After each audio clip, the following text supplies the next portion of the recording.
Moby Dick Chapter 23. The Lee Shore. Some chapters back, one Bulkington was spoken of, a tall, Newland mariner, encountered in New Bedford at the inn. When on that shivering winter's night, the Pequod thrust her vindictive bows into the cold malicious waves, who should I see standing at her helm but Bulkington? I looked with sympathetic awe and fearfulness upon the man, who in midwinter just landed from a 4 years' dangerous voyage, could so unrestingly push off again for still another tempestuous term. The land seemed scorching to his feet. Wonderfulest things are ever the unmentionable. Deep memories yield no epitaphs. This 6-inch chapter is the stoneless grave of Bulkington.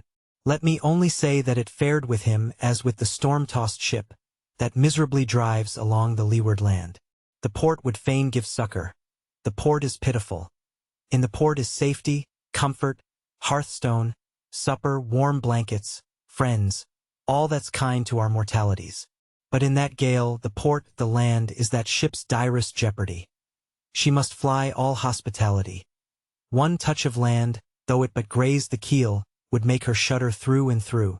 With all her might she crowds all sail offshore.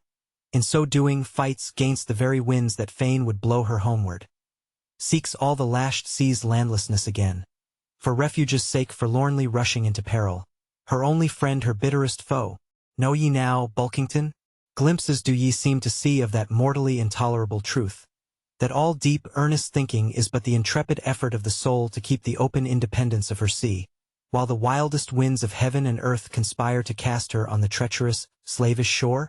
But as in landlessness alone resides highest truth, shoreless, indefinite as God, so, better is it to perish in that howling infinite, than be ingloriously dashed upon the lee, even if that were safety.